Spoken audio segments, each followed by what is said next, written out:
So I had my first internet dating experience several years ago on nerve.com. I'm getting a little feedback here. Back when nerve.com was still the cool place to meet people online.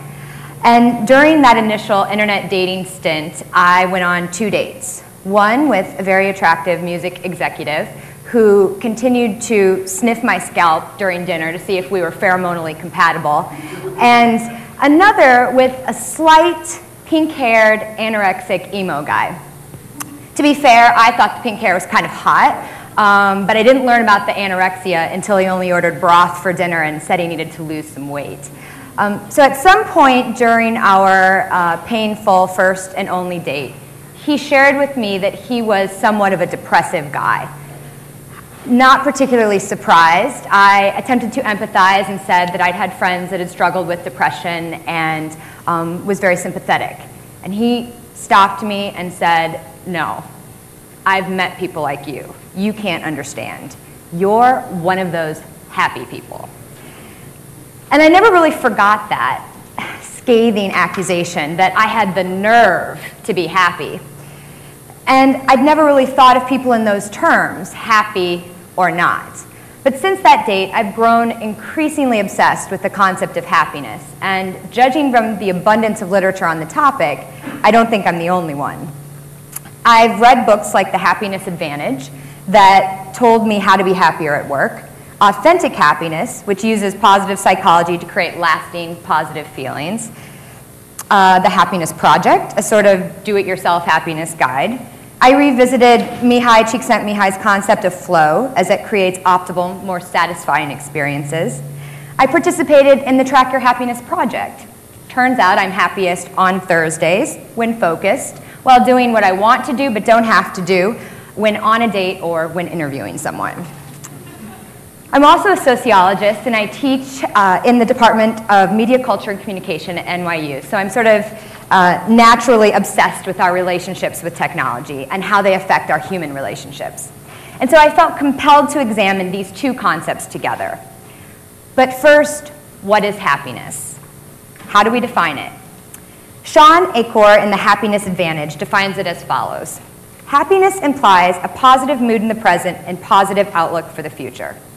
He adapts Aristotle's term for happiness, eudaimonia, which translates as human flourishing, a life of purpose and direction, suggesting that happiness involves striving after our potential and not merely a stagnant state of being.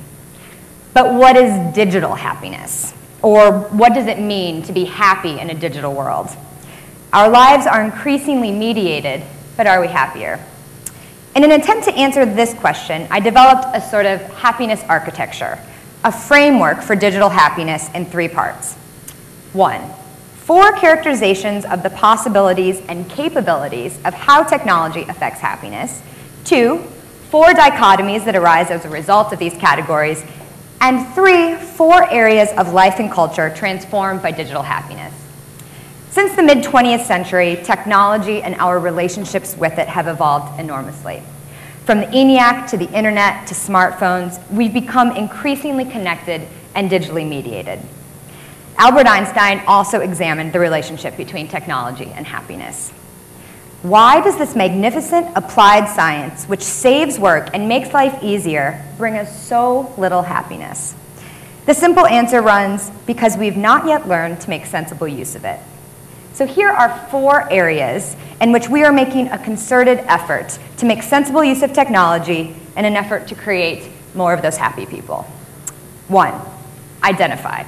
Technology has the power to identify networks, relationships, wants, and needs. The statistic thrown around these days is that somewhere between 20 to 30% of couples meet online, making internet dating sites like How About We critical to the identification of would-be suitors. But it's not just potential romantic partners identified by technology. Startups like Sonar prove that strangers are really just friends of friends we're yet to meet. Technology identifies outlets for happiness and fulfillment that would otherwise be left to serendipitous situations. 2, connect. An apt study entitled Very Happy People found that the one thing that distinguishes the happiest 10% amongst us is the strength of our social relationships. If that's true, then mobile group chat apps GroupMe and fast society are making us happier. But whether the connections are long-lasting, like those fueled by GroupMe, or one of fast society's short-term flings, these connections foster well-being. And technology allows us to connect with more people more frequently, significantly raising the ceiling for our connection-related happiness quotient. 3, track.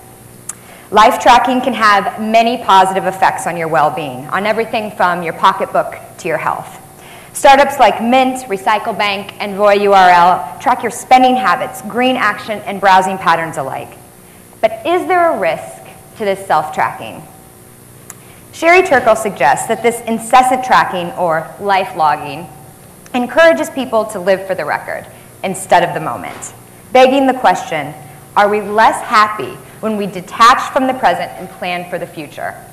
And must it be either or? 4, order. Technology has the power to order relationships, schedules, responsibilities, interests, and tasks. We can organize all of our daily deals into one place, collect our thoughts on virtual sticky notes, and even order and share the things we love. These virtual tools systematize our lives, creating efficiency and clarity amidst the digital and physical noise. These tools are the virtual equivalent of spring cleaning. As the saying goes, cleanliness is next to godliness, and I like to think God is one of those happy people. But technology isn't just a happiness-producing machine, and some would argue it's actually more of a hedonic treadmill. With these possibilities and capabilities come dangers, challenges, pitfalls, and some not-so-happy scenarios. So let's examine 4 dichotomies of digital happiness. 1, connect versus disconnect. So we've learned that socialization saves. A recent study links social relationships and mortality, concluding that individuals with strong social relationships have a 50% greater likelihood of survival to those with weaker relationships. The magnitude of this effect is comparable with quitting smoking, and it exceeds the risks of obesity.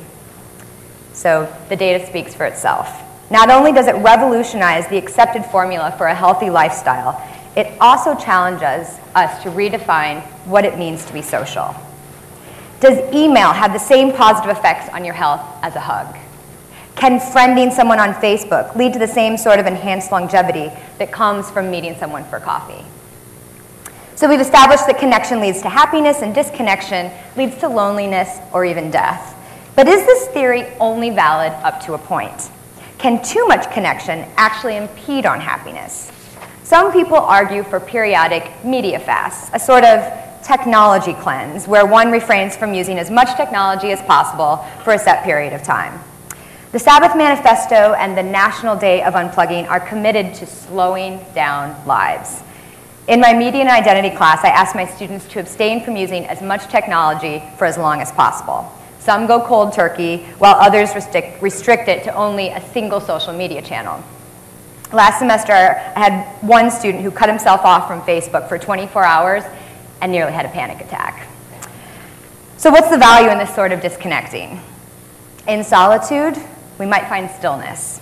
Disconnection can create an in-between place, a sacred space, that fuels creativity and identity construction and ultimately makes our points of connection and re-immersion into the connected life that much richer. 2, give versus take. Edward Castronova has announced the emergence of a fun revolution, predicting that if the real world wants to remain unchallenged and relevant, it will need to become more fun. Some have declared gaming the future of social media, but is it the future of socialization? Individual success in social gaming is rooted in gift reciprocity. Crops are watered, soil is tilled, and berries are planted, all in the name of neighborly love. And showing gratitude and participating in random acts of kindness are regularly cited as 2 of the most happiness-inducing activities, which means there are a lot of virtual farmers experiencing very real happiness. But relinquishing privacy is at the core of social media's recipe for success. Please Rob Me, whose tagline is raising awareness about oversharing, highlights the danger of checking into places and thereby publicly broadcasting that you're not home. The assumption is the more information you give up, the more you'll get in terms of information, entertainment, and points of connection. But what do we risk in this exchange? And does that get produce more happiness than what we're at risk of losing. 3, shallow versus deep. The average American has between 2 to 6 close social contacts, and it's through our close, intimate connections that information, influence, and innovation are thought to be diffused. Dunbar's number, generally estimated to be around 150, is the theoretical number of people with whom we can maintain close, stable relationships. But our larger, weaker ties are equally important. They connect us to people we don't know and thereby offer a larger pool to pull from. So, in other words, our friends directly affects us. This includes the spread of emotion, which is contagious. So take a moment and smile at your neighbor. No, seriously, smile at them. You've just made each other happier, and that happiness could spread to people 3 degrees away from you. Number 4, active versus passive. Marshall McLuhan argues that the printed word offered man the gifts of detachment and non-involvement, are the power to act without reacting. We're now able to stay knowledgeable and feel connected to an event without ever getting our hands dirty. We're part of the movement without actually moving. Recent Twitter revolutions have brought new meaning to McLuhan's words. These social media users are technically in action, but is this the new face of activism? A new study suggests a clear link between political activism and well-being, meaning activism breeds happiness. But can we be passive activists who prefer the comfortable complacency of a charity-related retweet to attending a local charity meetup or protest and still reap the happiness rewards? So where does this leave us? What aspects of culture and life are these technological possibilities and capabilities going to change with respect to what makes us happy? 1, we must rewrite the rules of etiquette. Emily Post could not have anticipated the extent to which electronic media would challenge the rules of engagement. My mother, the poster woman for propriety, brought me a copy of the 1997 edition one Christmas, and in only a decade, it's become almost comical to flip through and see how much has changed. The Emily Post website no longer exclusively offers antiquated 20th century advice, but rather has an extensive section on technology-related manners. Here's what they have to say about defriending. You may find a time when it's necessary to defriend. Your list is too big, you've had a falling out or a breakup, or someone's been harassing or bothering you. Similarly to denying a friend, it's up to you whether to send a message or not. If you choose to send a message, there's no reason to be nasty or to get too detailed. Just simply state your reasoning and that you hope the other party can understand.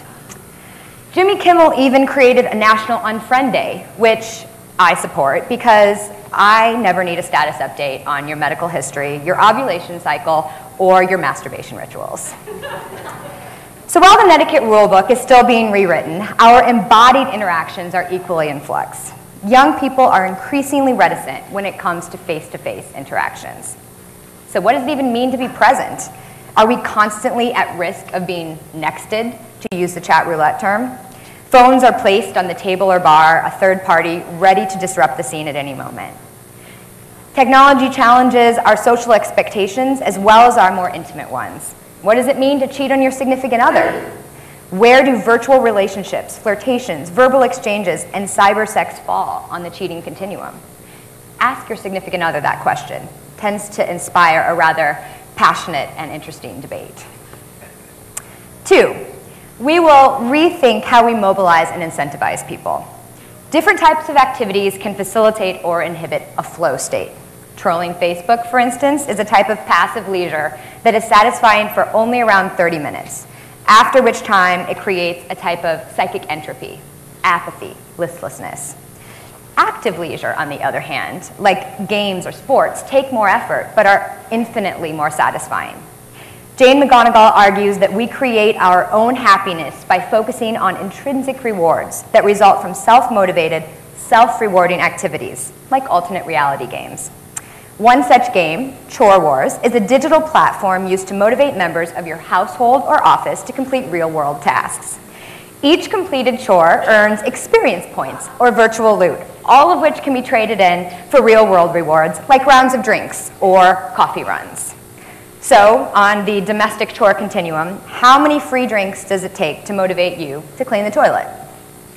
3, we're redefining our limits and our boundaries. Where do we end and technology begins, and vice versa? Joshua Meyerowitz claims that our sense of place with respect to both geography and identity is disrupted and reorganized by electronic media.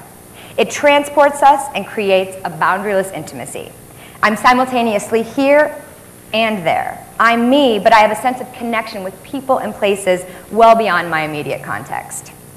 We're on a connection journey that happens through the symbiotic relationship of in-person encounters and electronically mediated interactions. Sherry Turkle recalls Thoreau's contemplation of where I live and what I live for. So it's worthwhile for us to ask the question in relationship to our mediated lives. Where do we live and what do we live for? And 4, we are transforming our sense of self. We leave a permanent virtual legacy which increases our visibility. Michel Foucault, ever interested in surveillance and the relationship between power and knowledge, argues that visibility is a trap, and that the more visible we become, the more we open ourselves to external surveillance and thereby relinquish power. I think it's safe to say he would have hated Facebook. We now experience a new multiplicity of self. We're at once an embodied singular presence, and yet our image is replicated and working for or against us across the web. The intro video on the Second Life website advertises Second Life as a place to connect. Be different, be yourself, change your look, love your life. In short, Second Life is your ideal life and your idealized self. And it's not a self that's limited to the digital. Studies have proven that virtual self-presentation, including attractiveness and height, can carry over into the real world and reap the same rewards, meaning the digital representation of an idealized self can breed happiness. So, are these new technologies making us happier? It's not the technology itself that determines our happiness, but rather how we use it. Pursuing Happiness, the Architecture of Sustainable Change is a study that breaks down long-term happiness as a direct result of the following categories: 50% genetics, 10% circumstances, 40% activities and practices. That 40% includes our habits and rituals around technology. Do we know when to turn off the smartphone and engage in mini media fasts? Do we use technology to reconnect and build relationships, or just passively lurk as a virtual voyeur? The study concludes that only life changes involving intentional activity can be expected to lead to sustainable changes in well-being. Thus, happiness is a dynamic process, an act of becoming as opposed to a state of existence. As William Butler Yeats put it, happiness is neither virtue nor pleasure nor this thing nor that, but simply growth. We are happy when we are growing. Thus, while 50% of me may be genetically inclined toward happiness, at least 40% of my happiness status is determined by the choices I make, many of which involve my relationships with technology. And so, my pink-haired emo friend, I may be one of those happy people, but chances are, so can you. And so, I invite you to go forth and construct consciously mediated lives that optimize your sense of well-being, complete with ups and downs and periods of hyperconnectivity and unplugging alike. In the words of Bob Ross, we don't have mistakes here. We just have happy accidents. So don't worry, be happy. Thank you, and please use your technology to connect with me.